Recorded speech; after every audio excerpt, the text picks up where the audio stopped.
మీకు ఏమైంది? కాళ్ళను అమ్మ. మీకు కాలు రావు, ఈవిడికి వినబడదు కనబడదు. ఈయనకి అంటే మీ పేరు గంగరాజు గారికి కనబడదు.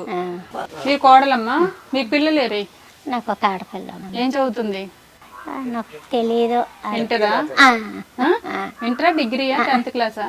10 పాస్ అయిందమ్మా. 10 పాస్ అయిన తర్వాత ఇంటర్కి వెళ్ళింది. అవునా, ఓకే. నాకు తెలియదు అమ్మ. పర్లేదు పర్లేదు, ఏం కాదులే. ఇదేనా మీ నివాసం? మీ నలుగురికి? మా నలుగురికి ఇదేనమ్మా. నలుగురు ఎలా ఉంటున్నారమ్మా? ఒకటే. ఈయనకేమో కళ్ళు కనబడవు, ఏమైనా గట్టిగా మిమ్మల్ని అడుగుదామంటే ఇంట్లో ఇంకో వేరే మగాళ్ళు లేరు. ఎవడేమో పెద్ద ఆవిడ, పాప ఉందంటే చిన్నపిల్ల. పాపేమో చిన్నపిల్ల, మీరేమో అటు ఇటు కాని వయసు. నేను ఎటు వెళ్ళలేనమ్మా. మీ ఆయన గారికి మొదటి నుంచి కళ్ళు కనిపించవా? అంకుల్ మీ పేరేంటి? గంగరాజ్ అంకుల్, మీకు ఎప్పటి నుంచి కళ్ళు కనిపించవు? పుట్టుక నుంచి కళ్ళు కనబడవు. ఈవిడ మరి ఈవిడ ఎలా ఇచ్చి పెళ్లి చేశారు వీళ్ళు పెద్దవాళ్ళు? పెన్షన్ వస్తుంది. పెన్షన్ మీద వచ్చిన డబ్బులతో మీ ఆవిడని పోషిద్దాం అనుకున్నావా? ఎంత వస్తుంది? 3,000. ఇప్పుడంటే 3,000. నీ పెళ్లికి 3,000 అయి ఉండదే? 1,500. 1,500కి నీకు పిల్లనిచ్చి పెళ్లి చేశారు. అంటే మీ ఆవిడ నిన్ను పోషించాలని పెళ్లి చేశారా? అలాగే అనుకోవాలా? అంతే కదండి. జనరల్గా ఒక అమ్మాయిని ఒక అబ్బాయికి ఇచ్చి పెళ్లి చేయాలంటే కనీసం ఏదైనా పని చేయగలుగుతాడనో, లేకపోతే ఒక ఇల్లు ఉందనో, ఒక ఎకరం పొలం ఉందనో చూసిస్తారు. నువ్వేనా ఎలా చేసుకున్నావు? పెద్దవాళ్ళ మాటలకి లోబడి పెళ్లి చేసుకున్నావు. మంచిదాన్ని వేయి ఉంటావు నాలాగా. అందరూ మంచి వాళ్ళు చేసుకుని తలాటోళ్ళు చేసుకునే ఎవరు కదా. ఎంత మంచి మనసు నీకు. నిజంగా నువ్వు నాలాంటి దానివే. అందరూ డబ్బున్న వాళ్ళని, బలం ఉన్న వాళ్ళని, ఆస్తి ఉన్న వాళ్ళని చేసుకుంటే మరి ఇలాంటి వాళ్ళని ఎవరు చేర చేస్తారన్న మంచి అబ్బాయి. ఎంత మంచి మాట అన్నావమ్మా. అతనికి నీ వల్ల లైఫ్ వచ్చింది, అతనికి నీ వల్ల సంతానం కలిగింది. చిన్నపిల్లలాగా నువ్వు చూసుకుంటున్నావు అతన్ని. ఈ మాటకి నేను ఫిదా అయిపోయాను. మంచి వాళ్ళు ఎవరైనా చేస్తారు, మంచి వాళ్ళతో ఎవరైనా సంసారం చేస్తారు, పిల్లలకి అంటారు. ఇది రోజైనా ఒక మాట అనడం కానీ దెబ్బలు అడ్డం కానీ అస్సలు ఏం కనిపించదు ఆయనకి. ఏమీ కనిపించదు. మీరే కళ్ళయి ఉండి నడిపించారు నాలుగు. గ్రేట్.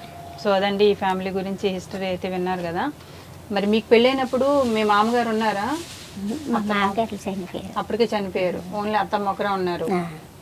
అత్తమ్మ మంచిగా చూసుకున్నారా?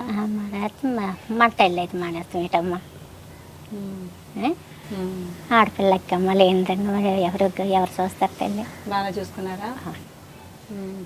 పెద్ద అమ్మ మీ పేరేంటి? మీ పేరు? నారాయణమ్మ గారు. మీ కోడలు మిమ్మల్ని బాగానే చూసుకుంటున్నారా? ఏంటి బాగా తిండి అది భోజనం అది పెడుతున్నారా?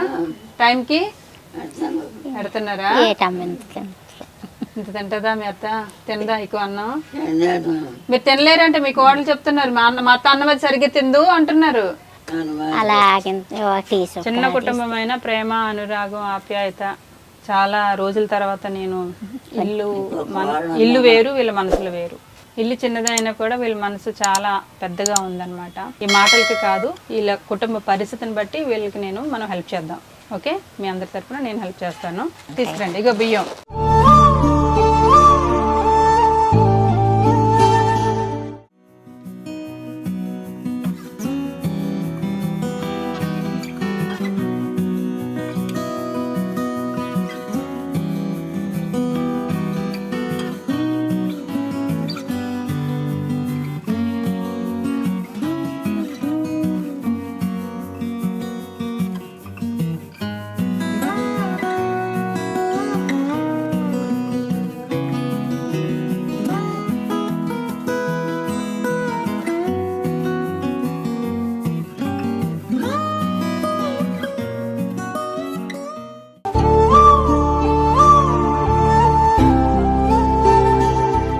సరే అయితే కడుపు నిండా అన్నం తినండి, ఆరోగ్యంగా ఉండండి, పాపను బాగా చదివించండి. మా అమ్మ నేను వెళ్ళొస్తాను.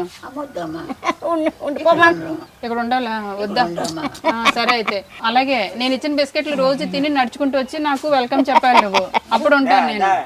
సో ఇది ఫ్రెండ్స్, ఇది ఫ్యామిలీ స్టోరీ అనమాట. ఇలాంటి కుటుంబాల కోసం నేను అంత దూరమైన ప్రయాణాలు చేస్తాను. వాళ్ళ పరిస్థితులు, స్థితిగతులను బట్టి వాళ్ళకి ఆర్థికంగానో అండ్ రేషన్ రూపంలో కూడా వాళ్ళకి సహాయం చేసి వాళ్ళ ఫేసుల్లో చిరునవ్వులు చూసి అప్పుడు నేను ఇక్కడి నుంచి వెళ్తానన్నమాట. సో మీరందరూ నన్ను ఇలాగే బ్లెస్ చేస్తూ ఉంటే ఇలాంటి ఫ్యామిలీస్కి మనం చిన్న చిరునవ్వునైనా ఇచ్చేసి ఇక్కడి నుంచి వెళ్ళిపోతాం. ఓకే, వెళ్ళొస్తాను. Thank you. గంగరాజు గారు నీకు నమస్కారం పెడుతున్నాను. Thank you. బాయ్.